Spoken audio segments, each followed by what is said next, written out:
Hey everybody. I'm going to play a clip from a podcaster that goes by the name Jeremy from Kentucky. You can find him as well as many other excellent podcasters on the Republic Broadcasting Network.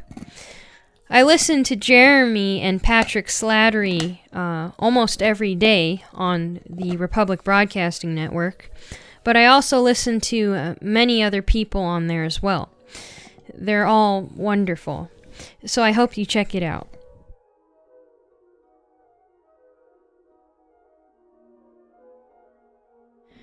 So before I play this clip, I first want to say that I'm a libertarian. And so you might be wondering, why does a libertarian, such as myself, have an interest in white nationalism? Well, libertarians are supposed to be against egalitarianism, since it empowers the state. Anti-whiteness is a racial expression of egalitarianism.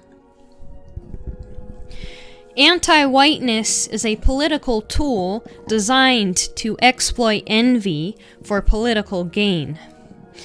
Here's a quote from Kunalt Ladin on the subject. In the last 200 years, the exploitation of envy, its mobilization among the masses, coupled with the denigration of individuals, but more frequently of classes, races, nations, or religious communities, has been the very key to political success.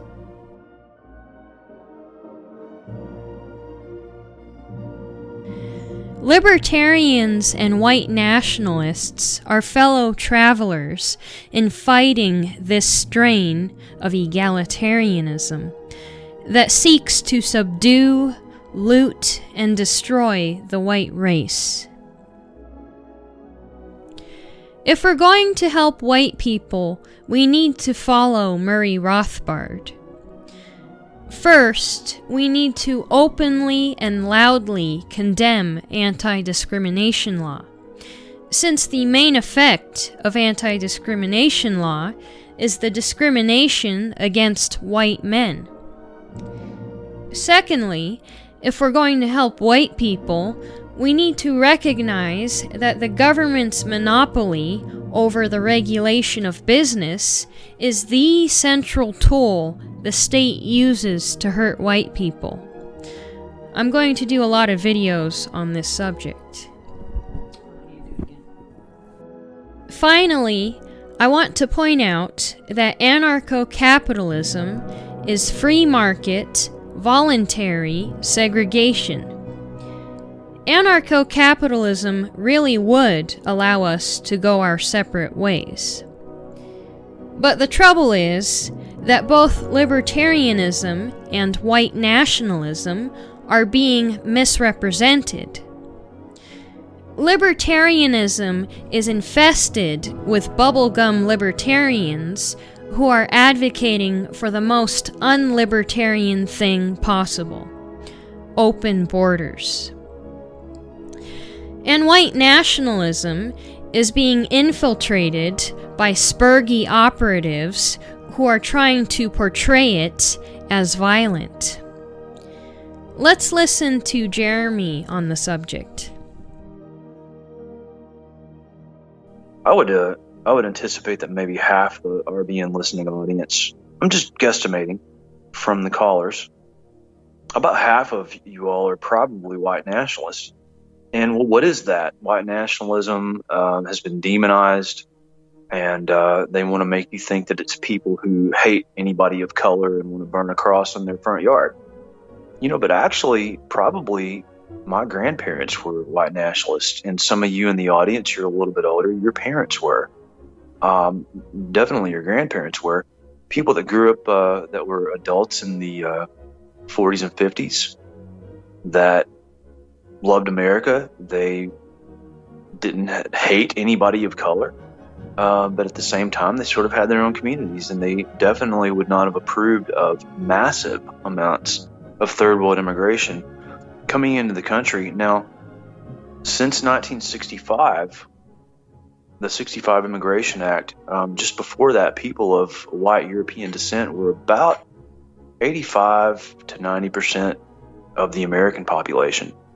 And today, European whites are probably close to 60%. That's before the 2020 immigration, or the 2020 census data has been analyzed. These are old numbers.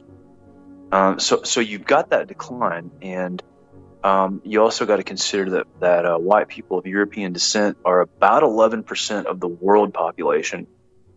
And that number is dwindling as we have the governments of the world that are encouraging third world immigration into Europe and America. Now, I mention all this not to try to play any kind of a race card or cause any divisions. I'm just mentioning the fact that in a couple of decades, maybe 3 or 4, you could see the end of white people. I mean, I would not wish any race to be genocided, any race at all, not even the Jews. We talk about Jewish power a lot, but I certainly do not hate them. I don't hate anybody, and I don't want to see any race disappear. It would be horrible. Wouldn't it be a horrible thing if you were to say, I want to see, all black people disappear, or Mexicans, or even Jews? Nobody in their right mind that has a human heart would say that. And I certainly don't want to see white European peoples disappear. And so I think that our pushback on immigration is along those lines. It's not about hatred. It's about wanting to preserve the American founding stock of Europeans that did create the greatest country on earth, where a lot of people of color have made so much of their lives, have gotten opportunities that they would never have gotten anywhere else. And I know that you have a lot of black leaders, great black leaders in the black community that share these views. Jesse Lee Peterson, Pastor Manning. Pastor Manning's been on RBN on Patrick's show on National Bugle, and I'm in touch with Pastor Manning. He's going to come on In Plain Sight very soon to give us an update on how his leadership role is going in the black community. But these great men, have made statements like, the black community was much better before the Civil Rights Act, which was used by the oligarchs, Jewish dominated, to use black people as just a voting block, just to wave entitlements in their face and exploit them. And these great men, these black leaders, understood that, and they've called that out. And they've made the case that the black community, black families, were much better off before the mid to early 1960s than they are now. And that case can very easily be made. The empirical data is there. So I think that if you did not have the subversion of the Civil Rights Act that you had in the mid-60s by the communists, I think that you would have seen a natural desegregation between white and black America, and you would have seen a natural alliance where these communities would have worked together. And you most certainly would not have seen the immigration gates open wide for America to be invaded with people that do not share our culture.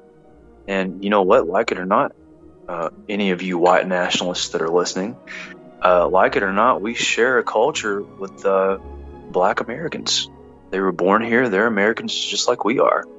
And it's just not feasible to say, well, you got to go back. That's no normal person who is pro-white would say that.